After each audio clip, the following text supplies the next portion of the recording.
మనం ఎలా తెలుసుకోవాలి? బికాజ్ ఇప్పుడు చాలా మంది డాక్టర్స్ వచ్చేసారు, ఎవరు ఫేక్ డాక్టర్ ఎవరు రియల్ డాక్టర్ తెలియని రోజులు ఇవి. ఫస్ట్ వచ్చేసి ఎక్కడికి వెళ్ళినా సరే మీరు ఏ డాక్టర్ దగ్గర విజిట్ అయినా క్లినిక్ బయట డెఫినెట్లీ వాళ్ళ సర్టిఫికెట్ ఉంటుంది. చాలామంది ఈ మధ్యలో చూస్తుంది పేరు ఉంటుంది, డాక్టర్ ఉండడు. డైలీ 2 times బ్రష్ చేయండి, లేకపోతే మీ హార్ట్కి ప్రాబ్లం వస్తుంది అని చెప్తున్నారు. అలా హార్ట్, డయాబెటీస్ వీటన్నిటికీ కూడా డెంటల్ నుంచి చాలా వస్తుంటాయి. గమ్స్ చుట్టూ గనక ఇన్ఫెక్షన్స్ ఉంటే వాళ్ళకి షుగర్ వచ్చే ఛాన్సెస్ ఎక్కువ ఉంటాయి అని స్టడీస్ చెప్తున్నాయి. మా టూత్పేస్ట్లో ఉప్పు ఉంది, మా టూత్పేస్ట్లో చార్కోల్ ఉంది, మా టూత్పేస్ట్లో లవంగం ఉంది, దీంట్లో ఆయుర్వేదం ఉంది, ఇట్లా నెంబర్ ఆఫ్ పేస్ట్లు ఉన్నాయి. బేసిక్గా పేస్ట్ వల్ల మ్యాజిక్లు జరగవు. పేస్ట్ వల్ల ఉన్న ప్రాబ్లమ్ సాల్వ్ కాదు. బ్యూటిఫుల్ స్మైల్ కావాలి అని అంటే ఆ బ్రేసెస్ వేసుకుంటే నీట్గా కనిపిస్తాయి, అప్పుడే మనం బ్యూటిఫుల్ స్మైల్ ఉంటుంది, లేకపోతే ఉండదు అని అంటారు. మీరు అది నమ్ముతారా? ఎవరికైనా సరే బ్యూటిఫుల్ స్మైల్ ఉండాలి. ఉండడం తప్పేంటి? కొంతమంది ఇట్లా ఇర్రెగ్యులర్గా ఉండడం వల్ల ఫుడ్ ఇరుక్కుని స్మెల్ వచ్చేస్తుంది అండ్ ఆ స్మెల్ పోదు.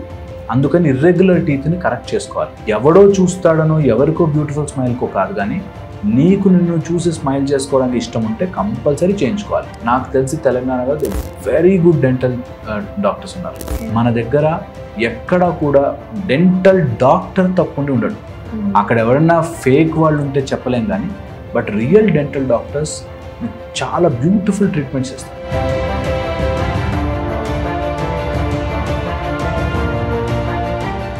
సో మన పళ్ళ సమస్యల గురించి ఈరోజు మాట్లాడడానికి మనతో పాటు ఉన్నారు డాక్టర్ హరీష్ తెన్నెటి గారు. He's not just a dentist but also oral and maxillofacial surgeon కూడా. సో ఆయనతో మాట్లాడేద్దాం. Hi sir. హలో, ఎలా ఉన్నారు? All good, all good. Sir, first of all I'm so happy to have you here sir. Thank you so much for having me. Sir, generally మనం brushing దగ్గర నుంచి ముందు వద్దాము. బ్రషింగ్ చేసేటప్పుడు అసలు ఫస్ట్ ఆఫ్ ఆల్ మనం ఏ బ్రష్ తీసుకోవాలి, ఎలాంటి బ్రష్ మనం చూస్ చేసుకోవాలి? మార్కెట్లో నెంబర్ ఆఫ్ బ్రషెస్ ఉన్నాయి. సో మనం తీసుకునే బ్రష్ ఎలా ఉండాలి? అంటే డిఫరెంట్ టైప్స్ ఆఫ్ టీత్కి డిఫరెంట్ బ్రషెస్. ఓకే, ఇది చాలా ఇంపార్టెంట్. చాలామంది ఒక టైప్ ఆఫ్ బ్రష్ ఉంటుంది, అది అన్నిటికీ సూపర్ ఆన్సర్ అనుకుంటారు. కాదు, different types of brushes for different needs. కొంతమందికి పళ్ళు గ్రూవీగా ఉంటాయి లోపలికి, అలాంటి వాళ్ళు కొంచెం ఆ జిగ్జాగ్ లాంటివి వాడుకోవాలి. ఓకే, మేజర్గా పళ్ళు క్రైటీరియా అర్థం చేసుకుంటాయి. పళ్ళు నమలడానికి ఉపయోగపడేది, రుద్దడానికి కాదు. ఓకే, ఎప్పుడైతే పన్ను పైన ఉండే ఎనామిల్ రుద్దేస్తే పోతుందో సెన్సిటివిటీ డెవలప్ అవుతుంది. సో పళ్ళని రుద్దకూడదు. రుద్దడానికి చాలామంది హార్డ్ బ్రిజిల్స్తో వాడుకుంటారు. హార్డ్ బ్రిజిల్ బ్రషెస్ అలా గట్టిగా రుద్దేస్తే పళ్ళన్నీ వీక్ అయిపోతాయి. మేజర్గా సైడ్ నుంచి ఇట్లా బ్రష్ చేస్తే పన్నుకి లోపల చిగురుకి మధ్యలో ఒక గ్యాప్ తయారై ఎబ్రేజన్ అని, సర్వైకల్ ఎబ్రేజన్ అని ఆ సైడ్కి అంతా కట్ అయిపోయి సెన్సిటివిటీ వస్తుంది. సో అందుకని పళ్ళు రుద్దేటట్టుగా హార్డ్ బ్రష్ తీసుకోకూడదు. Soft are medium soft. కొంతమందికి అట్లా సాఫ్ట్ బ్రష్తో తోమినట్టు ఉండదండి అంటారు. మీడియం సాఫ్ట్ వరకు ఓకే. ఓకే, చాలా చాలా ఇంపార్టెంట్. బ్రష్ తీసుకున్నప్పుడు కూడా ఫోర్స్ఫుల్గా కాకుండా purpose of brushing is to remove plaque అని మన నోటి మీద ఒక 40 నిమిషాలు మాట్లాడకుండా ఉంటే ఒక మంచి ఒక తిన్న లేయర్ లాగా ఫామ్ అయిపోతుంటుంది ప్లాక్. ఎప్పుడు కూడా అప్పుడే బ్రష్ చేసుకొచ్చినా వితిన్ 45 minutes to 50 minutes మళ్ళీ ప్లాక్ లేయర్ ఫామ్ అయిపోయి బ్యాక్టీరియల్ ప్లాక్ బయోఫిల్మ్ అని ఫామ్ అయిపోతుంది. అయితే దాన్ని డిస్రప్ట్ చేయడానికి బ్రషింగ్, ఆ బ్రష్ని రుద్దేటట్టు కాకుండా అన్ని ఏరియాస్కి వెళ్తుందా లేదా, అన్ని ఏరియాస్లో క్లీన్ అవుతుందా లేదా అన్నది ఇంపార్టెంట్. సో ఈ బ్రష్ సెలెక్ట్ చేసుకునేటప్పుడు మీ మౌత్కి తగ్గ ఆ విడ్త్ని సెలెక్ట్ చేసుకోవాలి. పెద్ద బ్రషెస్ ఆర్ చిన్న బ్రషెస్ అంత కాంపిటెంట్గా క్లీన్ చేయవు. సో నీ మౌత్కి తగ్గట్టుగా సైజ్ ఆఫ్ బ్రష్ చూస్ చేసుకోవాలి. ఓకే ఓకే, సో దీంతోపాటు ఈ సాఫ్ట్, మరీ soft, ultra soft, already sensitive teeth ఉంటే వాళ్ళకి అల్ట్రా సాఫ్ట్ అని చెప్తాం. అంటే ఆల్రెడీ జుమ్మని లాగుతున్నాయి అన్న వాళ్ళు లైట్గా బ్రష్ చేసుకోవాలి. దీంతోపాటు క్లిప్పులు పెట్టుకుంటారు. అలా క్లిప్పులు ఉన్న వాళ్ళకి ఆర్థోడాంటిక్ టూత్ బ్రషెస్ వస్తాయి. ఓకే, దాంతోపాటు ఇప్పుడు ఎలక్ట్రిక్, మోటరైజ్డ్ లేదా వాటర్ జెట్తో వాటర్ ఫ్లాసర్స్ ఇట్లాంటివి చాలా రకాలు వస్తున్నాయి. ఇవి కూడా వాడడం తెలుసుకుని ఆ రౌండ్గా తిరిగేది అన్ని ఏరియాస్కి రీచ్ అవ్వగలుగుతుందా, ఆ హెడ్ని కరెక్ట్గా మనం పొజిషన్ చేసుకోగలుగుతున్నామా అనే ఉద్దేశంతో తీసుకోవాలి. ర్యాండమ్గా దొరుకుతున్నాయి కాబట్టి ఏదో ఒకటి తీసుకునే కంటే ఒకసారి ట్రయల్ చేసుకుంటే మనకి soft and ultra medium soft కరెక్ట్గా సరిపోతుంది అందరికీ. నాకు తెలిసి మోస్ట్ ఆఫ్ ఇట్. కొంతమందికి ఎలా ఉంటుందంటే వాళ్ళు స్టక్ అయిపోయి ఉన్నది తీసుకోలేక చాలా కష్టపడుతుంటారు. అలాంటి వాళ్ళు బ్రష్తో తీసే ప్రయత్నం కాకుండా ఫ్లాసర్ వాడితే, ఫ్లాసింగ్ కనుక పళ్ళ మధ్యలో ఇరుక్కుపోతుంటే ఫ్లాసర్స్, వాటర్ ఫ్లాసింగ్ కనుక చేయగలిగితే బెటర్ ఉంటుంది. ఎప్పుడు మేము చెప్పినా బ్రష్తో అన్ని ప్రాబ్లమ్స్ సాల్వ్ అయిపోవు.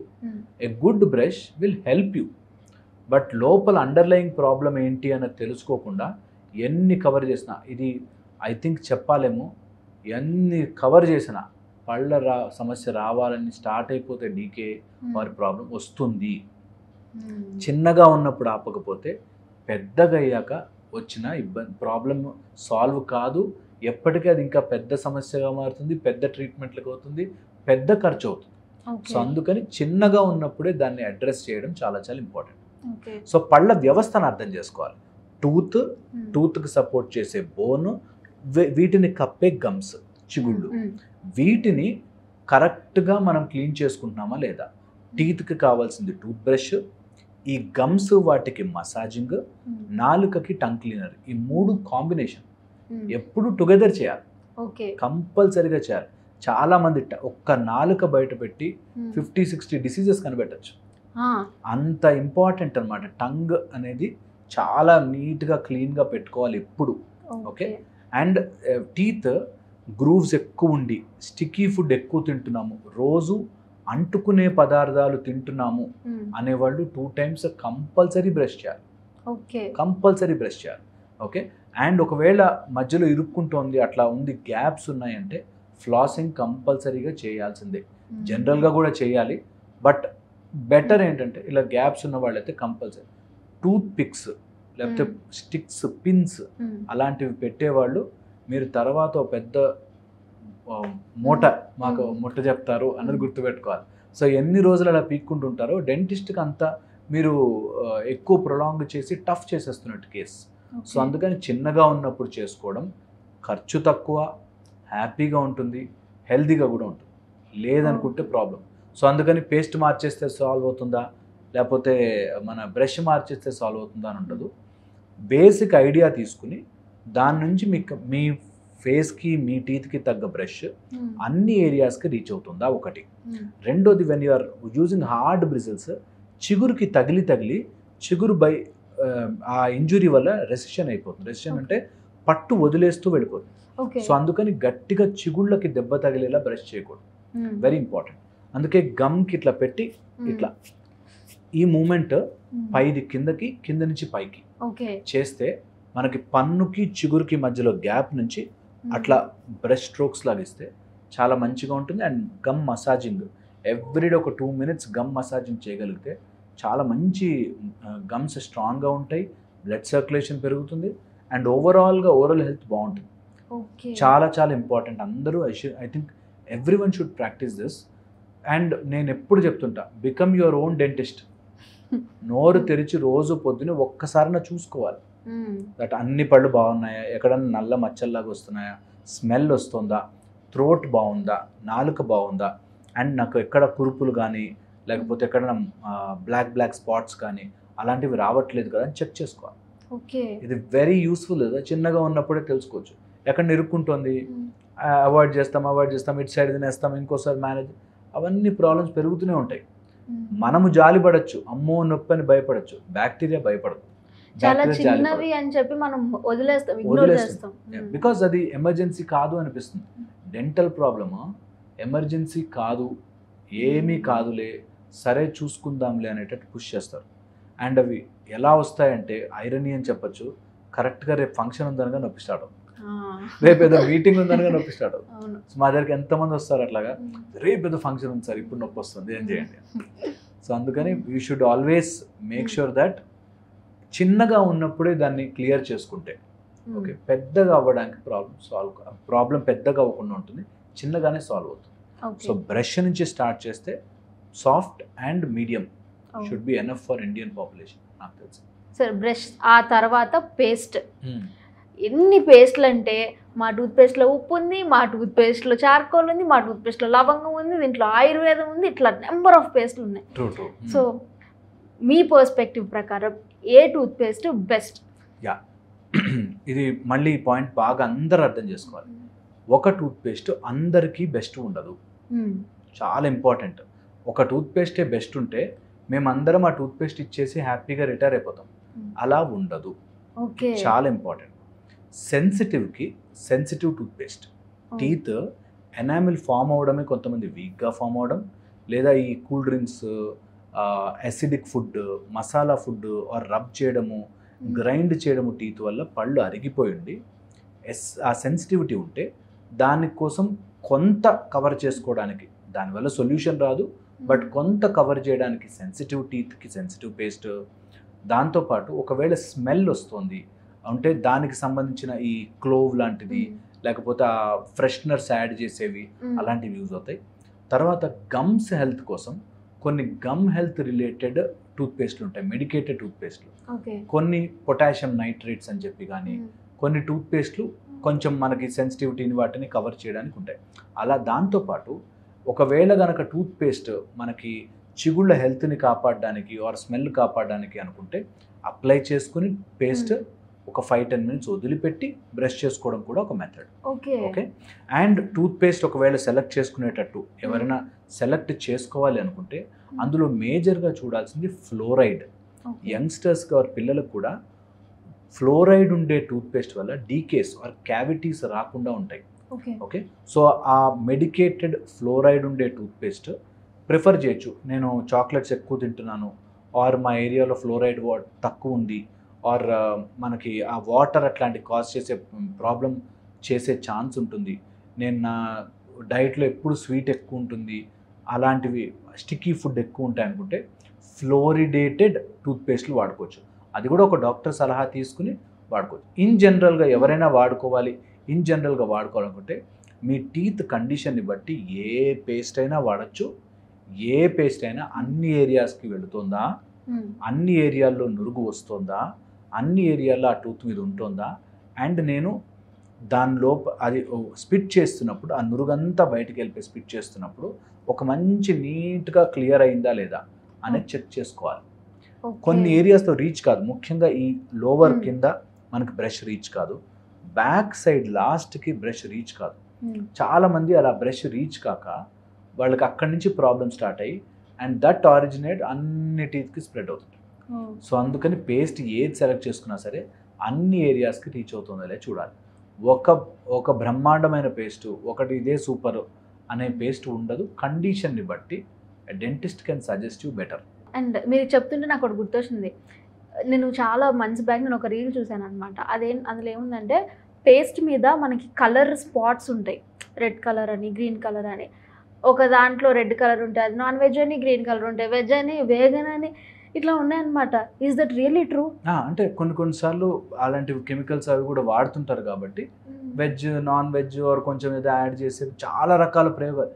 ఇప్పుడు మనకు సైన్స్ ఎంత పెరిగిందంటే అన్ని రకాల టెక్నాలజీ, ఇప్పుడు సాల్ట్ యాడ్ చేయాలి, చార్కోల్ యాడ్ చేయాలి, అట్లాగా అన్ని రకాల టెక్నాలజీ ట్రై చేస్తారు.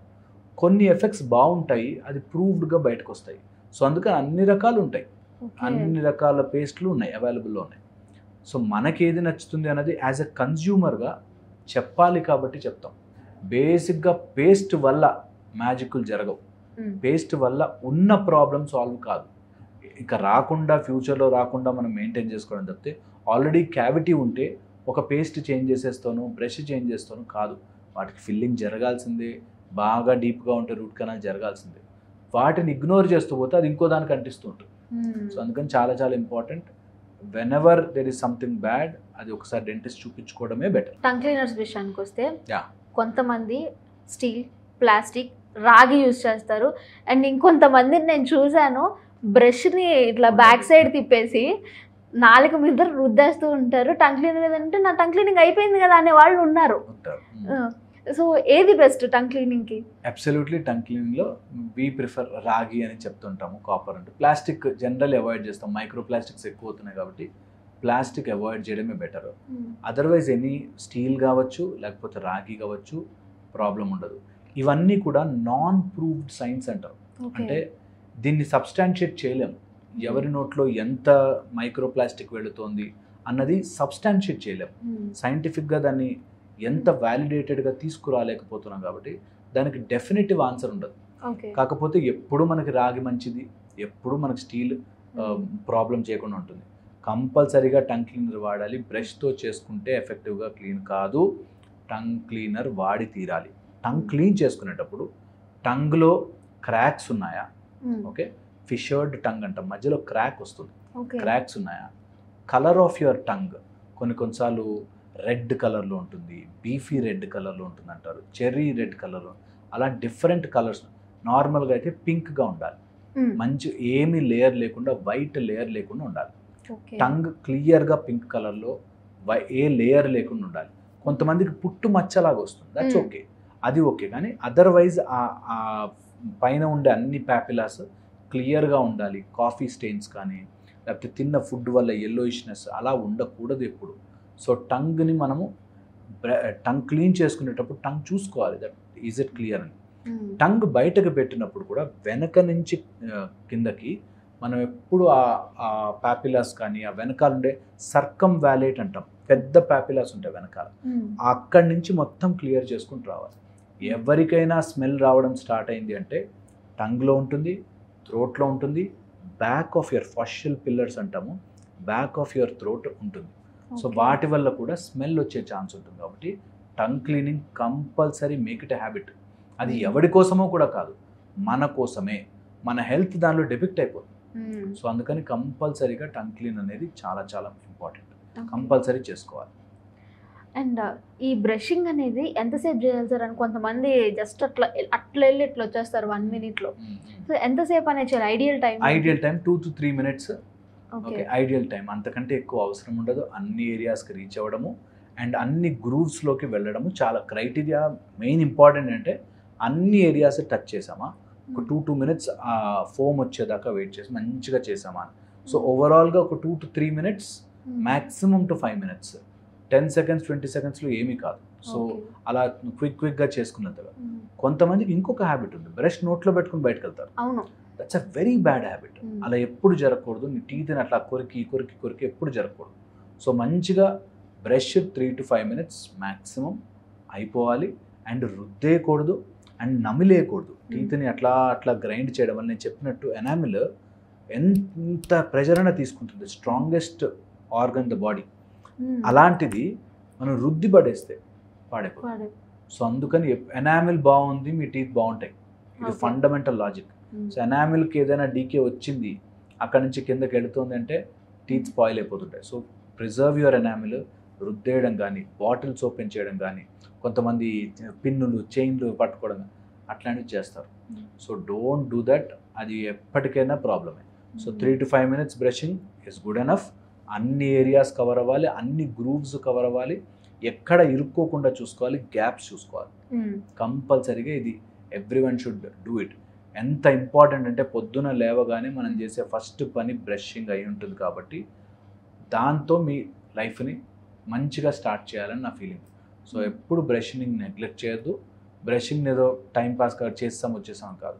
రాత్రంతా సలైవా ఫ్లో లేకుండా బ్యాక్టీరియా కలెక్ట్ అయిపోయి ఉంటుంది. కాబట్టి కంపల్సరీగా బ్రషింగ్ చేసుకోవాలి. బ్రషింగ్ చేసుకోవాలి. ఎవరికైనా నిజంగా స్మెల్ లాంటిది వస్తుంది అంటేనే మౌత్ వాష్ లాంటివి వాడాలి, రెగ్యులర్ బేసిస్లో వాడకూడదు. ఓకే, ఒక బ్రష్ని కానీ లేకపోతే టంగ్ క్లీనర్ని కానీ మినిమం మనం ఎంత టైం యూజ్ చేయాలి? అంటే 1 month 2 months అట్లా ఎంత టైం ఉంటుంది ఐడియల్ టైం? యాక్చువల్గా ఎవ్రీ బ్రిజిల్ మీద ఉంటుంది. ఓ 2-3 monthsలో మనకు అది బ్రిజిల్ పాడైపోయి ఫ్లేర్ అయిపోయి ఇలా వంగిపోయాయి అంటే వాడకూడదు. ఓకే, ఇది జనరల్ రూల్ అనమాట. అట్ ద సేమ్ టైం కొన్ని కలర్ ఇండికేటర్స్ ఉంటాయి. ఇలా ఈ కలర్ నుంచి ఈ కలర్కి మారితే, బ్రౌన్ టు పింక్ మారితే, ఆర్ బ్రౌన్ టు ఇంకో కలర్ మారితే అని ఉంటుంది.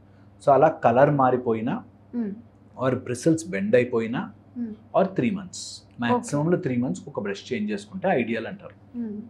సో అది కంపల్సరీగా యాడ్ చేసుకోవాలి. టంగ్ క్లీనర్ కూడా సేమ్ థింగ్.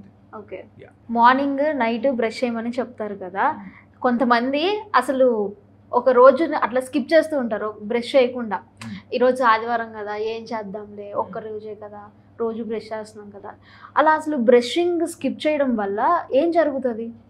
బ్యాక్టీరియా కలెక్ట్ అయిపోతుంటుంది నోట్లో. మనం ఇంత తిన్న ఫుడ్ మన నోట్ లోపలికి ఏ ఫుడ్ వెళ్ళినా quickly bacteria will break down. ఆ బ్రేక్ డౌన్ చేసి ఒక టైప్ ఆఫ్ ఎసిడిక్ ఫుడ్ తయారు చేస్తుంది, ఎసిడిక్ ఎన్వైరన్మెంట్ తయారు చేస్తుంది. ఆ యాసిడ్ టూత్ మీద ఉండిపోతే స్లోగా దాని చుట్టూ డీకాల్సిఫికేషన్, వైట్ స్పాట్ లాగా స్టార్ట్ అయ్యి మొత్తం అంతా డీకే రావడం స్టార్ట్ అయిపోతుంది. సో ఎప్పుడైతే బ్రష్ చేయకుండా నోట్లో అలా బ్యాక్టీరియా పెరుగుతూ ఉంటుందో ఓకే, ఆ బ్యాక్టీరియా స్లోగా పళ్ళని తినేయడం స్టార్ట్ చేస్తుంది. సో బ్రషింగ్ స్కిప్ చేస్తే ఇప్పుడు మన ఒక బ్యాక్టీరియా జనరల్గా ఎలా డివైడ్ అవుతుంది, 1, 2 అవుతుంది, 2, 4 అవుతుంది, 4, 8 అవుతుంది, అట్లా బైనరీ ఫిజన్లో డివిజన్ అయిపోతుంది అనుకో. అలా బ్యాక్టీరియా పెరుగుతూ ఉంటే ఒక 1-2 డేస్ మనం బ్రష్ చేసుకోలేదు అంటే మొత్తం మౌత్ అంతా బ్యాక్టీరియాతో కలెక్ట్ అయిపోతుంది. ఒకరోజు తట్టుకుంటుంది బాడీ, ఇమ్యూనిటీ ఉంటుంది, ఫైట్ చేస్తుంది ఒకరు. బట్ అది రెగ్యులర్గా ప్రాక్టీస్ అయిపోవడం వల్ల యూ విల్ నాట్ నో లోపల చాలా అన్హెల్దీ బ్యాక్టీరియా డెవలప్ అయిపోతుంది. ఈ any food, any sticky item కానీ ఫుడ్ కానీ ఏది తీసుకున్నా సరే నోట్ లోపల చిన్న చిన్న ఏరియాస్లో ఇరుక్కుపోయి ఉంటాయి. మనకి తెలియకుండానే అది ఇరుక్కుని అదొక మంచి ప్లాక్ లాగా ఫామ్ అయ్యి స్లోగా క్యాల్కులస్గా ఫామ్ అయ్యి ఇంకా అక్కడి నుంచి మొత్తం బ్యాడ్ స్మెల్ రావడము, చిగుళ్ళు కిందకి జరిగిపోవడం ఇలా జరుగుతుంది. So we should be very careful of ఇలా బ్రషింగ్ స్కిప్ చేయడం వల్ల టీత్ని చాలా బ్యాక్టీరియాకి ఎక్స్పోజ్ చేస్తున్నట్టు అవుతుంది. అండ్ బ్యాక్టీరియా ఉన్న చోట డెఫినెట్లీ అది మల్టిప్లై అవుతాయి, ఉన్న ఫుడ్ని బ్రేక్ డౌన్ చేస్తుంది, బ్రేక్ డౌన్ యాసిడ్ ప్రొడ్యూస్ చేస్తుంది, యాసిడ్ టూత్ మీద ఉండే ఆ ఎనామిల్ని డ్యామేజ్ చేస్తుంది. దెన్ ఎంట్రీ ఇంటూ ద కింద డెంటిన్ అంటారు, డెంటిన్ తర్వాత పల్ప్. సో అలా స్ప్రెడ్ అయ్యే ఛాన్స్ ఉంటుంది. కాబట్టి కంపల్సరీ బ్రషింగ్ చేసుకుని తీరాలి. బ్రషింగ్ని స్కిప్ చేయొద్దు, 2 times కంపల్సరీ. కొంత బద్దకిస్తే నైట్ అవాయిడ్ చేస్తారేమో కానీ మార్నింగ్ బ్రషింగ్ కంపల్సరీగా, ఎందుకంటే మౌత్ క్లోజ్డ్ ఉండి సలైవా ఫ్లో ఆగిపోయి ఉండి ఇంకా బ్యాక్టీరియాకి ఫ్రీ అనమాట. సో అందుకని కంపల్సరీగా బ్రష్ చేసుకోవాలి, లేకపోతే బ్యాక్టీరియా టీత్ మీద కలెక్ట్ అయిపోయి చాలా ప్రాబ్లం చేస్తుంది. సార్ నేను రీసెంట్గా ఒక ఇన్స్టాగ్రామ్లో ఒకటి చూసాను అనమాట. జనరల్లీ మనం మార్నింగ్ లేవగానే ఫస్ట్ చేసే పని బ్రషింగ్, కానీ బ్రేక్ఫాస్ట్ అయ్యాకనే బ్రషింగ్ చేయాలి అని చూశాను. నిజమా అది? అది అంతే, ఇంతవరకు అవే అన్నది. ఇవన్నీ సబ్స్టాన్షియేటెడ్ సైంటిఫిక్ ఇన్ఫర్మేషన్ కాదు. సో దాన్ని కొన్ని ఆర్టికల్స్ ఏమో ప్రూవ్ చేస్తాయి, కొన్ని డిస్ప్రూవ్ చేస్తాయి, అలా ఉంటుంది. సబ్స్టాన్షియేటెడ్గా ఈ బ్రషింగ్ బ్రేక్ఫాస్ట్ తర్వాత ముందు అన్నది విచ్ ఇస్ నాట్ ఇంతవరకు ఎస్టాబ్లిష్డ్ కాదు. కొన్ని ఇంకా ట్రయల్స్ కానీ అట్లా చేస్తూ ఉంటాయి. నేను చెప్పాను కదా, రీసెర్చ్ కాన్స్టెంట్గా అవుతూ ఉంటుంది. కొంతమందికి ఇది కరెక్ట్ అనిపిస్తుంది, కొంతమందికి కరెక్ట్ కాదు అనిపిస్తుంది. దాన్ని బట్టి ఉంటుంది. కానీ ఒకళ్ళు ఏదో చెప్పారు, వాళ్ళు ఇన్స్టాలో చెప్పేశారు అన్నది బుకిష్గా సబ్స్టాన్షియేట్ కాదు. సో దాన్ని అనవసరంగా మనం ఫాలో అయ్యి పాడు చేసుకోకుండా పొద్దున్న లేచాము, బ్రష్ చేసుకున్నాము, తర్వాత బ్రేక్ఫాస్ట్ చేసుకుంటాం, కావాలంటే దాని తర్వాత కూడా మౌత్ వాష్ చేయొచ్చు. ఇది everyone should make it a habit. ఏం తిన్నా ఏం తాగినా పుక్కిలించుకుని ఉమ్మేస్తాను ఈజ్ అన్ ఈజియెస్ట్ మెథడ్ తెలుసా. టీత్ హెల్త్కి హ్యాపీగా ఉంటుంది. సార్ మనకి ఇప్పుడు అంటే బ్రష్లు వచ్చేసినాయి, కానీ పాతకాలంలో వేప పుల్ల పెట్టి బ్రష్ చేసేవాళ్ళు. ఇప్పుడు చార్కోల్ పేస్ట్లు వచ్చినాయి, కానీ అప్పుడు బూడిదతోనే బ్రష్ చేసేవాళ్ళు, కల్లుప్పుతో బ్రష్ చేసేవాళ్ళు. సో నిజంగా అవి మనకి అంటే ఇప్పుడు అవి మళ్ళీ మనం స్టార్ట్ చేయగలిగితే అవి హెల్ప్ చేస్తాయా మనకున్న పళ్ళకి? ఇప్పుడు అప్పటి ఫుడ్ హ్యాబిట్స్ వేరు, ఇప్పటి ఫుడ్ హ్యాబిట్స్ వేరు. సో అప్పటి కల్చర్ వేరు, ఇప్పటి కల్చర్ వేరు. ఇప్పుడు మనము అంత కోర్స్గా ఆర్ ఇటుక పొడితో చేసేవారు, అవును, ఓకే, చార్కోల్తో చేసేవారు. అది మెత్తగా ఉంటే చేసుకోవచ్చు, ప్రాబ్లం లేదు. కానీ కొంత దాంట్లోపల హోర్స్నెస్ ఉండి ఆ రఫ్గా ఉంటే వాటి వల్ల ఆ పొడి వల్ల ఎనామిల్ దెబ్బతినే ఛాన్స్ ఉండి పైన పండ్ల లేయర్ దెబ్బతినే ఛాన్స్ ఉంటుంది. అందుకని ప్లస్ వాళ్ళ ఫుడ్ హ్యాబిట్స్, వాళ్ళు చెరుకు గడని తెంపేవాళ్ళు, వాళ్ళు డైరెక్ట్ ఫుడ్లో వాళ్ళకి ఎక్కువ షుగర్ కంటెంట్ ఉండేది కాదు. ఇప్పుడు మనము సంవత్సరం అంతా తినే షుగర్, వాళ్ళు సంవత్సరం అంతా తినే షుగర్ మనం ఒక రోజులో తినేస్తున్నాం. కేకులని, లేకపోతే పేస్ట్రీలని, లేకపోతే కూల్ డ్రింక్లని, షుగర్, లాట్ ఆఫ్ షుగర్. అలాంటి వాళ్ళకి ఈ హోర్స్నెస్ వల్ల, అంటే పౌడరు రఫ్గా ఉంటే వాటి వల్ల పళ్ళన్నీ అరిగిపోయే ఛాన్స్, వీక్ అయిపోయే ఛాన్స్ ఉంటాయి. సో అందుకని వాటిని డైరెక్ట్గా మనం ఇంక్లూడ్ చేయలేము, ఎందుకంటే దానికి ఆ స్మూత్నెస్ దాన్ని రావాలి. బట్ ఇప్పుడు లాట్ ఆఫ్ రీసెర్చ్ జరుగుతోంది. That is always a proven method. ఎప్పుడు కూడా సాల్ట్ కానీ, చార్కోల్ కానీ, నీమ్ కానీ, వేప కానీ, క్లోవ్ కానీ చాలా మంచిది నిజంగా కూడా. వాటి వల్ల ఇప్పుడు మా డెంటల్ పేస్ట్లో కూడా లవంగం ఉంటుంది. ఓకే, సో పార్ట్ ఆఫ్ కల్చరే. అయితే దాన్ని డిసడ్వాంటేజెస్ ఏంటంటే అది రఫ్గా ఉంటే పళ్ళని అరగొట్టేస్తాయి. అందుకని అంత రఫ్ కాకుండా పౌడరీగా ఉండి స్మూత్గా సాఫ్ట్గా ఉంటే దానివల్ల మనం క్లీన్ చేసుకుంటే బాగానే ఉంటుంది, బెటర్గా ఉంటుంది, దానివల్ల ఏం ప్రాబ్లం ఉండదు. ఈ రఫ్గా ఉండడం వల్ల రుద్దుకుంటే ఆ పైన ఉండే ఎనామిల్ రబ్ ఆఫ్ అయిపోయి దానివల్ల మళ్ళీ సెన్సిటివిటీ డెవలప్ అయ్యే ఛాన్స్ ఉంటుంది. సో ఎప్పుడు ఇంపార్టెంట్ దట్ ఈ అడ్వాంటేజ్ డిసడ్వాంటేజ్ తెలుసుకుని వాటిని వాడుకోవడం మంచిది. సార్ ఈ మధ్య కార్డియాలజిస్టులు అందరూ కూడా డైలీ 2 times బ్రష్ చేయండి, లేకపోతే మీ హార్ట్కి ప్రాబ్లం వస్తుంది అని చెప్తున్నారు. సో అసలు ఏంటి సార్ రిలేషన్? Direct connection. మన మౌత్ నుంచి ఇక్కడ నుంచి క్విక్ బ్లడ్ సప్లై డైరెక్ట్గా సర్జ్ ఉంటుంది అన్నమాట.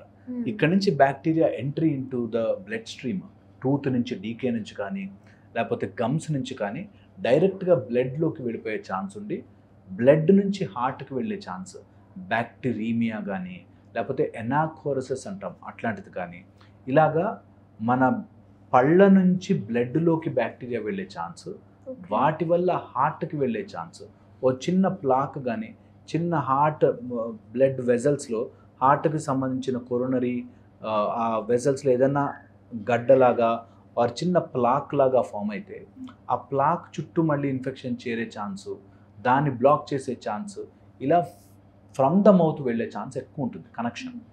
దానికోసమే టీత్ బ్రషింగ్ చేసుకోండి, 2 times బ్రష్ చేసుకోండి. ఇంకా ఫర్దర్ హెడ్ ఎవరైనా స్టెంట్స్ వేసుకున్నా లేకపోతే ఆల్రెడీ పేస్ మేకర్స్ లాంటివి, ప్రాస్థెసిస్ లాంటివి హార్ట్లో వేసుకుంటే అలాంటి వాళ్ళకి ఎక్కువగా చెప్తారు. సో దట్ డెంటల్ నుంచి ఇన్ఫెక్షన్ హార్ట్లోకి రాకూడదు, సీప్ అవ్వకూడదు అని చెప్పి. So there is a direct. ఇప్పుడు అలా హార్ట్, డయాబెటీస్ వీటన్నిటికీ కూడా డెంటల్ నుంచి చాలా వస్తుంటాయి. డయాబెటీస్ కూడా పెరియోడాంటల్లీ అంటే గమ్స్ చుట్టూ గనక ఇన్ఫెక్షన్స్ ఉంటే వాళ్ళకి షుగర్ వచ్చే ఛాన్సెస్ ఎక్కువ ఉంటాయి అని స్టడీస్ చెప్తున్నాయి. సో అందుకని గమ్స్ కంపల్సరీ చూసుకోవాలి. గమ్స్ నుంచి ఇన్ఫెక్షన్స్ డయాబెటీస్కి డైరెక్ట్లీ కనెక్టెడ్ ఉంటుంది. ఎవరైతే గమ్స్ వీక్ ఉంటాయో తల్లికి పుట్టబోయే బిడ్డ అండర్ వెయిట్ పుడతాడు అని స్టడీస్ ఉన్నాయి. గమ్స్ కనుక నీట్గా అంటే గమ్స్ స్వోలన్ నుండి ఇన్ఫెక్షన్స్గా ఉంటే ప్రీటర్మ్ డెలివరీస్ అయిపోతాయి అంటారు, ఆర్ వీక్ కిడ్స్ పుడతా అంటారు. సో అందుకని కంపల్సరీగా gum health, teeth health for your heart, for your diabetes చాలా చాలా ఇంపార్టెంట్. ఇంకా అసలు స్టడీస్ చూస్తే మూడ్ డిజార్డర్స్, స్ట్రెస్, టెన్షన్స్కి కూడా గమ్ హెల్త్ రిలేటెడ్ ఉంటాయి. మీరు గమనించి చూడండి, ఎప్పుడైనా కోపంగా ఉంటే క్లెంచ్ చేస్తాం, నోరంతా డ్రై అయిపోతుంది, స్ట్రెస్ ఉండి వరి ఉంటే. సో అలాగా your constantly your mouth is talking to us. Your mouth is telling which part of the body is affected. మీ మౌత్, మీ టీత్ వల్ల ఎన్నో విషయాలు చెప్పచ్చు, ఎన్ని విషయాలు చెప్పచ్చు, ఎవ్వరికి తెలియదు. ఇది we will make nice series of episodes. ఎన్ని రకాల సబ్జెక్ట్స్ ఉంటాయంటే ఓన్లీ డెంటిస్ట్రీ, అటు మెడికల్కి ఇటు అన్ని రకాల బాడీ పార్ట్స్కి కనెక్టెడ్ డెంటల్. ఇక్కడి నుంచి స్టార్ట్ అయ్యి మన రోజు ప్రారంభమవుతుంది. దీనికోసమే మనం జీవితం బ్రతికేది. ఎంత సంపాదించుకున్నా తినడానికి. సో అలాంటిది కోటి విద్యలు కూటి కొరకే అంటారు. అలాంటి టీత్ గురించి అందరికీ అవగాహన ఉండాలి కంపల్సరీగా. అండ్ ఇప్పుడు చాలా డెంటల్ క్లినిక్స్ వచ్చాయి. ఇంకా మనం రీచ్ అవుట్ అవ్వకుండా, డాక్టర్ దగ్గరికి వెళ్లకుండా పళ్ళతో బాధతో సఫర్ అవుతాను. నా దగ్గరికి ఎంతోమంది నొప్పి, ఎన్నో రోజు నొప్పి ఉందండి, అవాయిడ్ చేసాం, పక్కకి వెళ్ళాం, షాప్లో కొనేసుకున్నాం, మందు ట్యాబ్లెట్ కొనుక్కున్నాం, వేసుకున్నాం, ఇలాగ ఉంటారు. సో అందుకని we make nice series and చాలా డెంటల్కి సంబంధించిన చాలా విషయాలు చెప్పచ్చు. ఇన్ కేస్ ఫర్ ఎగ్జాంపుల్ మనకి మిడ్ నైట్లో సడన్గా పెయిన్ వచ్చింది, సో ఇన్స్టెంట్గా మనకి మిడ్ నైట్ హాస్పిటల్స్ ఉండవు, వెళ్ళలేము, కాబట్టి ఆ టైంలో నొప్పిని తగ్గించడానికి ఏమైనా చేయగలమా? కొంచెం క్లోవ్ హెల్ప్ చేస్తుంది, లవంగం లాంటిది పెడితే కొంచెం హెల్ప్ చేస్తుంది. బయట నుంచి మాత్రం అమృతాంజన్ లాంటివి, హాట్ ప్యాక్ లాంటివి అసలు పెట్టకూడదు. చాలా మంది చేస్తారు ఆ తప్పు. నొప్పి ఉంది కదా అని బయట నుంచి ఏదైనా బామ్స్ లాంటివి రాస్తారు, విచ్ ఇస్ రాంగ్. అసలు పెట్టకూడదు.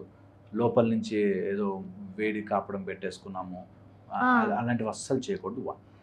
ఫస్ట్ వచ్చేసి క్లోవ్, లవంగం. అంటే మీరు చెప్పే కండిషన్లో ఎక్కడికి హెల్ప్కి వెళ్ళలేని పరిస్థితిలో ఉంటే లవంగం ఒకటి హెల్ప్ చేస్తుంది. కొంచెం వామ్ వాటర్ గార్గిలింగ్ చేస్తే కాస్త రిలీఫ్ రావచ్చు. ఓకే, బట్ ఆల్వేస్ ఎర్లీ స్టేజ్లో ఉంది డిటెక్ట్ చేసుకుని వెళితేనే బెటర్. డెంటిస్ట్ దగ్గరికి వెళ్ళి చెక్ చేయించుకుంటేనే బెటర్. దీంతోపాటు సమ్ టైమ్స్ పారాసెటమాల్ కొంచెం పెయిన్ తగ్గించడానికి హెల్ప్ చేస్తుంది. ఓకే, మరీ ఎక్కువగా ఉండి అసలు ఎక్కడ మనకి ఛాన్స్ లేదు వెళ్ళడానికి, ఇలాంటి పరిస్థితిలో ఉన్నాను అనిపిస్తే పారాసెటమాల్ లాంటివి సేఫ్గా వాడచ్చు as a simple single dose, not regular dosage అనమాట. ఓకే, దాని తర్వాత మాత్రం ఎప్పుడు you should go for a dental checkup, get it done. ఈ రోజుల్లో అవైలబిలిటీ లేదు అని చెప్పడానికి లేదు, dentist are all available everywhere. చాలా క్లినిక్స్ ఉన్నాయి, గవర్నమెంట్ సెటప్ బాగుంది, సో కంపల్సరీ వెళ్ళాలి. ఓకే, ఎస్, డెంటిస్ట్ దగ్గరికి వెళ్ళడం కరెక్ట్, అది మంచి పద్ధతి. బట్ మనం రీచ్ అయింది ఒక గుడ్ డాక్టర్నే అని మనం ఎలా తెలుసుకోవాలి? బికాజ్ ఇప్పుడు చాలామంది డాక్టర్స్ వచ్చేసారు, ఎవరు ఫేక్ డాక్టర్ ఎవరు రియల్ డాక్టర్ తెలియని రోజులు ఇవి. సో మనం వెళ్ళింది ఒక మంచి డాక్టర్, మనం నమ్మచ్చు అని ఎలా తెలుసుకోవచ్చు ఒక డెంటిస్ట్ని? ఫస్ట్ వచ్చేసి ఎక్కడికి వెళ్ళినా సరే, మీరు ఏ డాక్టర్ దగ్గర విజిట్ అయినా క్లినిక్ బయట డెఫినెట్లీ వాళ్ళ సర్టిఫికేట్ ఉంటుంది. ఆ డాక్టర్ ఫేస్తో తెలంగాణ స్టేట్ ట్రిబ్యునల్ ఉండి, డెంటల్ కౌన్సిల్ ట్రిబ్యునల్ ఉండి, అక్కడ రిజిస్టర్ అయి ఉన్న డాక్టర్ ఉంటారు. ఓకే, కంపల్సరీగా చూసుకోవాలి. ఓకే, ఎస్టాబ్లిష్డ్ ఇవన్నీ ఇప్పుడు మనకి కంపల్సరీగా ఆ నోటీస్ ఉంటుంది, ప్రతి క్లినిక్లో ఉంటుంది. 1. ఓకే, ఓకే, సెకండ్ వచ్చేసి ఎనీ డాక్టర్ ఇప్పుడు ఈ రోజులో క్వాలిఫై పాస్ అయి వచ్చిన వాళ్ళ డాక్టర్కి బీడిఎస్ కానీ ఎండిఎస్ కానీ డిగ్రీస్ ఉంటాయి. ఓకే, ఓకే, ఈ రెండు చూసుకోవాలి first thing, so that they are authenticated doctors. 1. Second, ఎప్పుడైనా ఇట్లాంటి క్లినికల్ కానీ ఏదైనా సడన్గా వెళ్తున్నారు అంటే ఆల్వేస్ మేక్ ష్యూర్ దట్ ఆ పర్టిక్యులర్ క్లినిక్ యొక్క డాక్టర్ ఉన్నాడా లేదా. చాలామంది ఈ మధ్యలో చూస్తుంది, పేరు ఉంటుంది, డాక్టర్ ఉండడు. అవును, ఎందుకంటే ఫేక్ వాళ్ళు అలా వచ్చి పెట్టేసే ఛాన్స్ ఉంటుంది కాబట్టి. సో ఆ డాక్టర్ యొక్క పేరు, ఆ క్వాలిఫికేషన్ చూసుకోవచ్చు. అంటే అనుమానం ఉండి అట్లా డౌట్ ఉంటే ఓకే, అది బోర్డు చూసుకోవాలి. 1.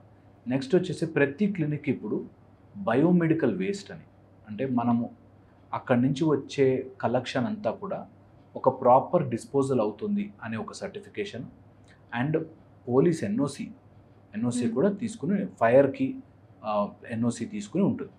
సో ఇలాంటివన్నీ తీసుకుని అది రిజిస్టర్డ్ హాస్పిటల్, డిఎంహెచ్ఓలో రిజిస్టర్ అయిన హాస్పిటల్స్ ఉంటాయి. ఓకే, అలాంటి రిజిస్టర్ అయిన హాస్పిటల్స్లో తీసుకోవాలి. 1. తర్వాత డాక్టర్ యొక్క కెపాసిటీ తెలిసిపోతుంది.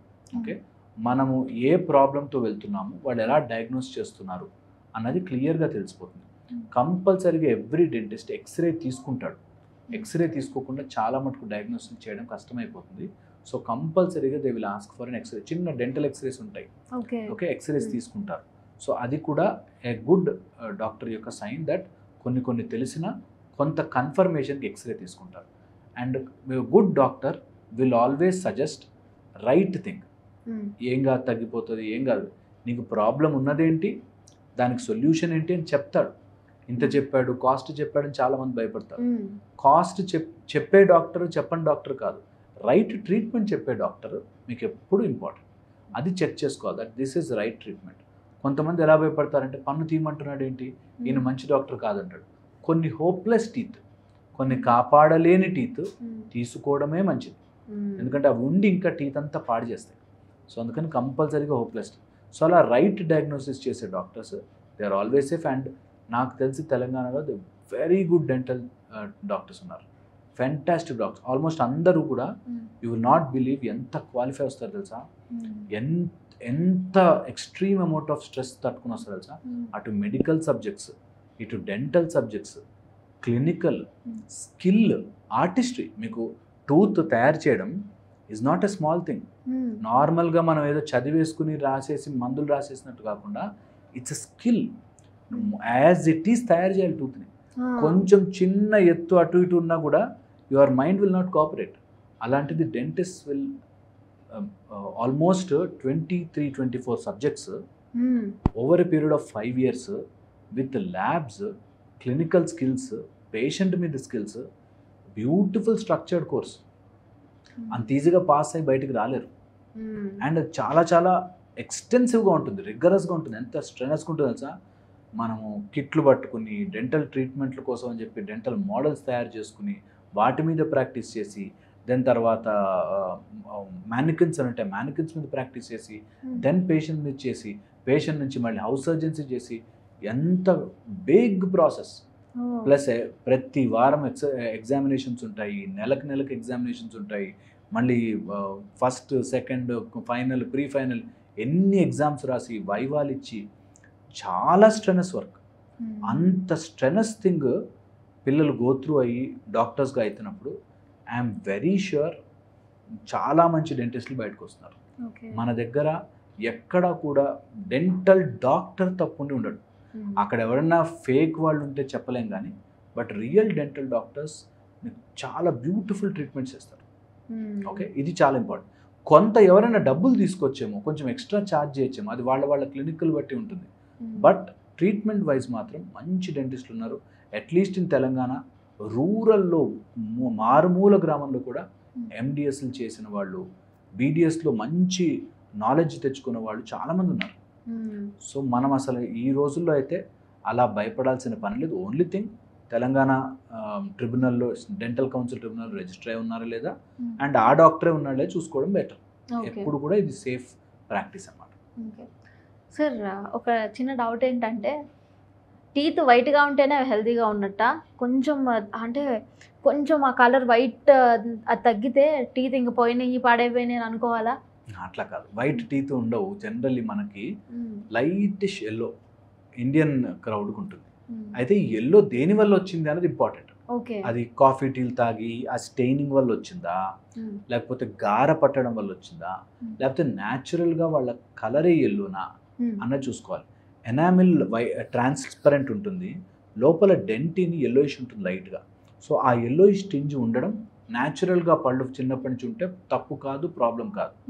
ఓన్లీ థింగ్ అవి ఈ ఏరేటెడ్ డ్రింక్స్ తాగడం వల్ల కానీ, కలర్డ్ డ్రింక్స్ తాగడం వల్ల, కలర్డ్ ఫుడ్, మసాలా ఫుడ్ వల్ల లేయర్గా ఫామ్ అయిపోతే అప్పుడు కలర్ మారి స్టెయిన్ అయ్యే ఛాన్స్ ఉంటే అవి బ్యాడ్. కానీ otherwise teeth wise light yellowish colour, న్యాచురల్గా కలర్ ఉంటే తప్పు కాదు. ఇండియన్ కలర్ కొంచెం లైటిష్ ఎల్లోయిష్గానే ఉంటుంది, ఏమీ భయపడాల్సిన పని లేదు. సార్ ఒక సర్టెన్ ఏజ్ వచ్చాక మనకి జ్ఞానదంతం వస్తుంది అంటారు కదా, అంటే అది వస్తేనే మనకు జ్ఞానం వచ్చినట్ట. అసలు ఆ జ్ఞానదంతం వెనుకున్న సైన్స్ ఏంటి సార్? మామూలుగా 18 ఇయర్స్కి వస్తుంది ఆ పన్ను, 18 to 21 అంటారు. సో 18 to 21 ఇయర్స్కి వస్తుంది కాబట్టి దాన్ని జ్ఞానం వచ్చే ఏజ్లో వచ్చే పని. ఇప్పుడు మిల్క్ తాగే ఏజ్లో వచ్చిన పని మిల్క్ టీత్ అని. ఓకే, దాని తర్వాత పర్మనెంట్ డెంటిషన్ అని జ్ఞానం వచ్చే టైంలో వస్తుంది కాబట్టి, అంటే 18 ఇయర్స్కి మనకు ఓటు హక్కు వస్తుంది, జ్ఞానం వచ్చే టైం వస్తుంది కాబట్టి అందుకని జ్ఞానదంతం అంటారు. లాస్ట్కి వస్తుంది అది వెనకాల కార్నర్స్ ఆఫ్ ద జాస్, ఇటు ఇటు ఇటు ఇటు కింద ఆల్ కార్నర్స్లోకి వస్తుంది. 4 పళ్ళు వస్తాయి జ్ఞానదంతాలు, 28 నోట్లో ఉంటాయి. మిగతా 4 18 to 21లో పైకి వస్తుంది. కొన్నిసార్లు వంకరగా వస్తాయి, కొన్నిసార్లు స్టక్ అయిపోతాయి, కొన్నిసార్లు చిగురు సగం దాకా వచ్చి ఆగిపోతుంది. అలా జ్ఞానదంతాలతో ప్రాబ్లం వస్తుంది. కానీ జ్ఞానం వచ్చే ఏజ్లో అంటే 18 to 21 మెచ్యూర్ అయ్యి మైండ్ ఆలోచన శక్తి వస్తుంది కాబట్టి ఆ స్టేజ్లో వచ్చే పళ్ళని జ్ఞానదంతం అంటారు. దానికి జ్ఞానానికి సంబంధం లేదు, అవి తీసేస్తే జ్ఞానం ఏం పోదు. ఓకే సార్, కొంతమందికి ఇక్కడ చిగుళ్ళ దగ్గర హోల్స్ పడుతూ ఉంటాయి చిన్నగా, అసలు ఎందుకు అలా పడతాయి సార్? చిగుళ్ళ దగ్గర ఈ ఎక్కడైతే మనం వెనక టీత్ మాట్లాడుకుంటామో కొంచెం పైకి వచ్చి ఒక చిన్న పిట్ ఉంటుంది, స్మాల్ ఇట్లా డిప్రెషన్. దానిలోకి ఏదైనా ఇరుక్కుంటుంటే పెద్దగా డీకే అయ్యే ఛాన్స్ ఉంటుంది అన్నమాట. క్యావిటీస్ అంటాం. అలా టీత్ పైన గనక కొంచెం చిగురుకి ఆ ఏజ్లో ఉంటే వాటిని క్యావిటీస్ అంటాము. అది కూడా ఆ ఏరియాలో వస్తుందంటే ఆ చిన్న పిట్ ఏదైతే స్మాల్ హోల్ ఉంటుందో దానిలో ఫుడ్ ఇరుక్కుని ఇంకా అది పెద్దగా డీకేగా మారే ఛాన్స్ ఉంటుంది. సో అందుకని అలాంటివి ఏమన్నా నేను అందుకే ఎప్పుడు చెప్తుంటాను, become your own dentist. Mouth open చేసి చూసుకోవాలి అంటే ఎక్కడ ఉంది, ఎక్కడ ఎలాంటి బ్లాక్ స్పాట్స్ ఏమైనా ఉన్నాయా, ఇనీషియల్ స్టేజ్లోనే మనం దాన్ని రికవర్ చేసుకోవచ్చు. దీన్ని డిఫరెంట్ టైప్స్ ఆఫ్ స్టేజింగ్ చేశారు. Class 1 cavity, class 2, class 3, class 4, class 5 అని చెప్పి అలా వేరియస్ టైప్స్ ఆఫ్ క్లాసిఫికేషన్లో మనకి పుచ్చుపళ్ళు వస్తాయి. అలాగ చిగురుకి పైన ఉండే గ్రూవ్లో గనక చిన్న పిట్లో గనక వస్తే వాటిని మనము చాలా తొందరగా బక్కల్ పిట్ అంటాం మేము. అలాంటి దాంట్లో కంపల్సరీగా ఇమ్మీడియట్లీ ట్రీట్మెంట్ చేసుకోవాలి, లేకపోతే అక్కడి నుంచి తొందరగా పన్ను పుచ్చిపోయే ఛాన్స్, అక్కడి నుంచి మనకి మళ్ళీ రూట్ కెనాల్ అయ్యే ఛాన్స్ ఎక్కువగా ఉంటుంది. ఓకే సార్, రీసెంట్గా నేను ఒక న్యూస్ చూశాను, ఒక డెంటిస్ట్ హెయిర్ ప్లాంటేషన్ చేసింది, అక్కడ చేయించుకున్న వాళ్ళు చనిపోయారు, అది మూతపడిపోయింది ఆ హాస్పిటల్ అని చెప్పేసి. సో నాకు జనరల్లీ మేము చూసే వాళ్ళకి ఒక డెంటిస్ట్ కదా హెయిర్ ట్రాన్స్ప్లాంట్ ఎందుకు చేసింది అని. సో అసలు అంటే డెంటిస్ట్లో కూడా is there any category that వాళ్ళు హెయిర్ ట్రాన్స్ప్లాంట్ చేయగలిగే కేటగిరీ ఏమైనా ఉంటుందా? డెంటల్ నుంచి మ్యాక్సిలోఫేషియల్ సర్జరీ అనే MDS ఒక స్పెషాలిటీ ఉంటుంది. ఓకే. నేను maxillofacial surgeon. Maxillofacial surgery, oral and maxillofacial surgery ఈ చేసిన వాళ్ళు హెయిర్ ట్రాన్స్ప్లాంట్ కూడా ఒక సూపర్ స్పెషలైజేషన్ లాగా ఒక ప్రాసెస్ ఆఫ్ కోర్స్ అటెండ్ అయ్యి and they will learn it, certified. అలాంటి సర్టిఫైడ్ డాక్టర్స్ చేయొచ్చు. ఓకే. డెంటల్లో maxillofacial, oral and maxillofacial surgeons చేయొచ్చు. It is there in the curriculum, వాళ్ళు చేయొచ్చు. జనరల్గా మామూలుగా ఓవర్ ద షోల్డర్ నేర్చేసుకునే వాళ్ళు కాదు, కానీ క్వాలిఫైడ్గా వాళ్ళు సర్టిఫికేషన్ తీసుకుని మ్యాక్సిలోఫేషియల్ సర్జన్స్ అయితే DCI ప్రకారం కంపల్సరీగా చేసుకోవచ్చు, ఏ రెస్ట్రిక్షన్ లేదు. అండ్ ఎవరిదైనా డెత్ అవుతుందంటే ఎవరికైనా ప్రాబ్లమే, అది మెడికల్లో డెత్ అయినా లేకపోతే డెంటల్లో డెత్ అయినా ఆయుర్వేదిక్లో డెత్, ఏదైనా సరే death is always bad thing, అలా ఎవరికి జరగకూడదు.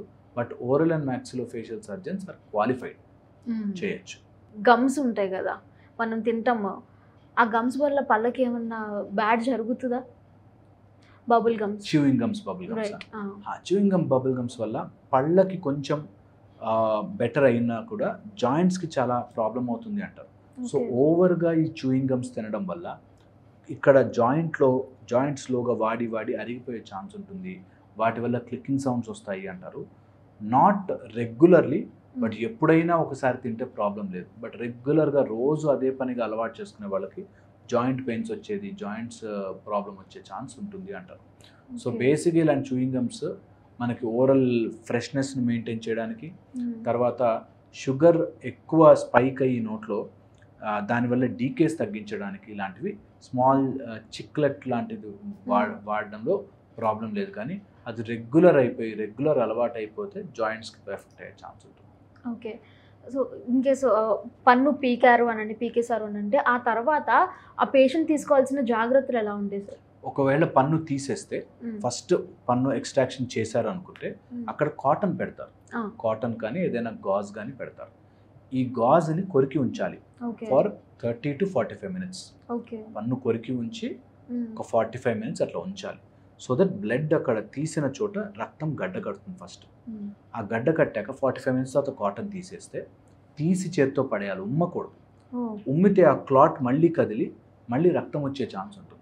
సో ఎవరైనా సరే ఎక్స్ట్రాక్షన్ ఆర్ పన్ను తీసేశాక ఉమ్మకూడదు కంపల్సరీ ఫర్ 24 hours మినిమం అంటారు.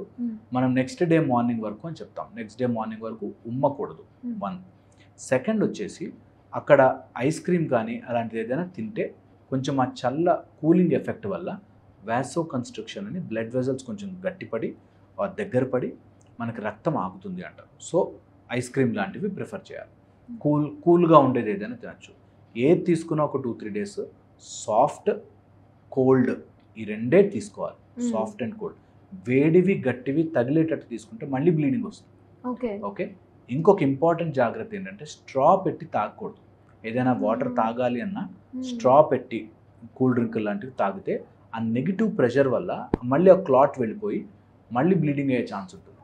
సో అందుకని దాని తర్వాత పెయిన్ తట్టుకోలేరు, అంత ఉంటుంది పెయిన్. సో అందుకే ఉమ్మకూడదు, నెగిటివ్ ప్రెషర్ చేసి చేయకూడదు. స్మోకింగ్, ఆల్కహాల్ చేయకూడదు. ఓకే. అక్కడ వేలు పెట్టి నాలుగు పెట్టి డిస్టర్బ్ చేయకూడదు. ఓకే. కంపల్సరీ గుర్తుపెట్టుకోవాలి. వితిన్ 2-3 days అక్కడ అంతా మంచిగా లేయర్ ఫామ్ అవడం స్టార్ట్ అవుతుంది. దెన్ మళ్ళీ రెగ్యులర్ ఫుడ్ హ్యాబిట్స్ రెగ్యులర్గా అన్నీ చేసుకోవచ్చు. దీంతోపాటు డాక్టర్ మెడిసిన్స్ ఇస్తాడు కంపల్సరీగా, ఒక యాంటీబయాటిక్, ఒక పెయిన్ కిల్లర్ ఇస్తారు బేస్డ్ ఆన్ ద కండిషన్. అవి కంపల్సరీ టైం టు టైం వేసుకోవాలి. చాలామంది ఏం చేస్తారంటే నాకు నొప్పి లేదు కదా మానేద్దాంలే అని ఓ 1 day వేసుకుని హాఫ్ కోర్స్ చేసుకుని మానేస్తారు. ఎప్పుడు హాఫ్ డోసేజ్ డేంజరస్, ఎప్పుడు హాఫ్ డోసేజ్ చేయకూడదు. ఇది బాగా గుర్తుపెట్టుకుని దానికి తగ్గట్టుగా మ్యానిపులేట్ చేసుకుంటే సరిపోతుంది. Okay sir. ఇప్పుడు బ్రేసెస్ వచ్చినాయి లేకపోతే టూత్ అలైన్మెంట్స్ వచ్చినాయి కదా, సో జనరల్లీ అవి ఎందుకు పెట్టుకుంటారు అని అంటే పళ్ళ మధ్య గ్యాప్స్ ఉన్న వాళ్ళు మోస్ట్లీ ప్రిఫర్ చేస్తారు. బట్ ఇంకొంతమంది మా పళ్ళు వంకర టింకరగా ఉన్నాయి, బ్యూటిఫుల్ స్మైల్ కావాలి అని అంటే ఆ బ్రేసెస్ వేసుకుంటే నీట్గా కనిపిస్తాయి, అప్పుడే మా బ్యూటిఫుల్ స్మైల్ ఉంటుంది లేకపోతే ఉండదు అని అంటారు. మీరు అది నమ్ముతారా? ఎవరికైనా సరే బ్యూటిఫుల్ స్మైల్ ఉండాలి, ఉండడం తప్పేంటి కదా. అయితే నేను ఆ బ్యూటిఫుల్ స్మైల్గా లేకపోతే నన్ను ఎవడో పెళ్లి చేసుకోవడం అంటే తప్పు, కానీ నాకు నా స్మైల్ బాగుండాలి అనుకోవడం ఇస్ మంచిది. 1. సెకండ్ వంకర పళ్ళు ఆర్ క్రాస్ ఎగ్జాక్ట్గా ఉంటే ఆ మధ్యలో ఫుడ్ ఇరుకుని లాంగ్ టర్మ్లో తొందరగా పాడైపోయే ఛాన్స్ ఉంటాయి. ఓకే. సో అందుకే ఇష్టం వచ్చిన మనం ఇందాకే అనుకున్నాక బ్రష్ చేసేటప్పుడు అన్ని ఏరియాస్ క్లీన్ అవ్వాలి. ఎప్పుడైతే ఇట్లా జిగ్జాగ్గా ఉండి పళ్ళు ఎగుడు దిగుడుగా ఉంటే ఆ బ్రష్ క్లీన్ కాక తొందరగా పుచ్చిపోయే ఛాన్స్ ఉంటుంది. సో అందుకని అది కూడా very very important. Not only for smile, ఫంక్షన్కి కూడా చాలా ఇంపార్టెంట్. మన యాక్టివిటీకి ఫంక్షన్కి ఇంపార్టెంట్. కొంతమంది ఇట్లా ఇర్రెగ్యులర్గా ఉండడం వల్ల ఫుడ్ ఇరుక్కుని స్మెల్ వచ్చేస్తుంది అండ్ ఆ స్మెల్ పోదు. అందుకని ఇర్రెగ్యులర్ టీత్ని కరెక్ట్ చేసుకోవాలి. ఎవడో చూస్తాడనో ఎవరికో బ్యూటిఫుల్ స్మైల్కో కాదు, కానీ నీకు నిన్ను చూసి స్మైల్ చేసుకోవడానికి ఇష్టం ఉంటే కంపల్సరీ చేయించుకోవాలి. బికాజ్ టెక్నాలజీ అవైలబుల్ ఉంది ఈ రోజుల్లో. సో చేయించుకోకపోవడానికి అసలు దెర్ ఇస్ నో రీజనే లేదు. మంచి ఇర్రెగ్యులర్ టీత్ ఉన్నాయి, నైస్ స్మైల్ చేస్తూ నైస్ టీత్ ఉండడం తప్పేంటి ఎవరైనా అనుకోవచ్చు, తప్పలేదు. అది వన్ థింగ్. అండ్ ఒకవేళ అలా ఇర్రెగ్యులర్ టీత్ని కరెక్ట్ చేయాలనుకుంటే చాలామంది ఇర్రెగ్యులర్ టీత్ ఉన్నాయి కదా, ఆ టీతే ప్రాబ్లం, గ్యాప్ ఉంటే చేసుకోవాలి లేకపోతే లేదు అనుకుంటారు. కొంతమందికి పళ్ళకి మధ్యలో గ్యాప్ ఉండి నాలుక బయటకు వచ్చి ఆర్ మౌత్ బ్రీదింగ్ చేస్తూ ఆర్చ్ ఇలా కన్స్ట్రక్టెడ్ అయిపోయి ఉండి నిద్రకి గురకలు వచ్చి ఎన్ని రకాల కనెక్షన్స్ ఉంటాయంటే, కొంతమందికి జా ఇట్లా ముందుకుండి, కొంతమందికి ఇర్రెగ్యులర్గా ఉండడం వల్ల ఆ మధ్యలో అంతా కూడా ఇరుక్కుపోయి వాటి నుంచి గమ్స్ అంతా స్వెల్లింగ్ అయిపోయి ఇలాగా చాలా ప్రాబ్లమ్స్ ఫేస్ చేస్తుంటారు. ఎక్కడెక్కడో టీత్ ఇర్రెగ్యులర్గా ఉండడం వల్ల ఫుడ్ సరిగ్గా క్రష్ కాక డైజెషన్ ఇష్యూస్ వస్తాయి. సో అలా వేరియస్ రీజన్స్ ఉంటాయి. మన బైట్ సరిగ్గా లేక డీప్ బైట్ అంటాం, కొన్నిసార్లు బైట్ డీప్గా ఉండి పళ్ళు ఇట్లా కొరుక్కున్నట్టు అయిపోతుంది. సో అలాగా చాలా కండిషన్స్ ఉన్నాయి. 99% తెలియదంటే అందం కోసం చేయించుకుంటారేమో. So many diseases, so many conditions. కొంతమందికి డీప్ బైట్ ఉండి జాయింట్ క్లెన్స్ అయిపోయి హెడేక్స్ వచ్చి అండ్ గురకలు వచ్చి తర్వాత జా వెనక్కి ఉండడం వల్ల నెక్ ఫుల్నెస్ వల్ల ఇలా రకరకాల ప్రాబ్లమ్స్ ఉంటాయి. వాటన్నిటినీ ఇర్రెగ్యులర్ టీత్ని కరెక్ట్ చేసుకోవడం స్టార్ట్ చేస్తే jaw corrections, irregular teeth corrections చేసుకుంటే, ఆర్చ్ కరెక్షన్స్ చేసుకుంటే స్లీప్ క్వాలిటీ పెరుగుతుంది, వాళ్ళ క్వాలిటీ ఆఫ్ ఫుడ్ ఈటింగ్ పెరుగుతుంది, చూయింగ్ కెపాసిటీ పెరుగుతుంది, చాలా చేంజెస్ వస్తాయి. సో అందుకని not only for aesthetics, looks, of course looks is a part, లుక్స్తో పాటు చాలా హెల్త్కి కూడా బెనిఫిట్స్ అవుతాయి. కాబట్టి అందులో ఇప్పుడు ఆర్థోడాంటిస్టులు మన దగ్గర ఆర్థోడాంటిస్ట్ ఆర్ ఫెంటాస్టిక్. అసలు కొత్త టెక్నాలజీస్ ఎవ్రీ డే వస్తున్నాయి. సో టెక్నాలజీని వాడుకుని తీరాలి మన హెల్త్ కోసం, మన దానికోసం. ఎందుకంటే this is very important complex. Teeth కానీ, గమ్స్ కానీ, నాలుక కానీ, నీ చూయింగ్ కెపాసిటీ కానీ, జాయింట్స్ కానీ, ఇవంతా చాలా ఇంపార్టెంట్ కాంప్లెక్స్. సో ట్రీట్మెంట్ ఉన్నాయి, అవైలబుల్ ఉన్నాయి, చేసుకుని తీరాలి. ఓన్లీ ఎస్థెటిక్ కదా, నా టీత్ బాగానే ఉన్నాయి అనుకుంటారు చాలామంది, కానీ బైట్స్ ఎలా ఉన్నాయి, ఆ బైట్ కరెక్షన్, జా కరెక్షన్స్, ఇవన్నీ చాలా important. Not only for aesthetics. మేము ఎన్ని ఫోరమ్స్లో చెప్తామో దట్ ఓన్లీ లుక్ కోసమే కాదు. ఆర్థో క్లిప్ ట్రీట్మెంట్లు అంటే లుక్ కోసమే కాదు, చాలా ప్రాబ్లమ్స్ సాల్వ్ అవుతాయి. దీని వెనక ఎంత ఉంది, చాలా ఉంది. ఇంకా నేను పైన చెప్పా కొన్ని మాటలు. చాలా in depth. It's 3 year post graduation course, 5 years dental, దాని తర్వాత post graduation orthodontics 3 years specialized course, దాని తర్వాత ఎన్నో ఏళ్ళు చిన్న ఏజ్ నుంచి, మీరు నమ్మరు, చిన్న పిల్లలుగా ఇట్లా ఎత్తుపళ్ళుండి జా గ్రో కాకపోతే బయోమాడ్యులేటర్స్ పెట్టి మస్కులర్ చేంజెస్ చేస్తూ, మజిల్స్ని చేంజ్ చేస్తూ, నేను మయో ఫంక్షనల్ అప్లయన్స్ అంటాం, అంటే దాన్ని మజిల్స్ని మూవ్ చేస్తూ మన జా గ్రోత్కి హెల్ప్ చేస్తూ అన్నీ ఈక్వల్గా పెరగడానికి, హార్మోనియస్గా అంతా పెరగడానికి చేస్తారు. సో ఇవన్నీ కూడా at a very young age చేసుకుంటే తొందరగా వాళ్ళ జా కరెక్షన్స్ అవుతాయి. బాగా ఏజ్ అయిపోయాక చేసుకుంటే అంత కాంప్లికేటెడ్, అంత తొందరగా మారకపోవచ్చు, ఓన్లీ క్లిప్పుల ద్వారా చేయాల్సి వస్తుంది.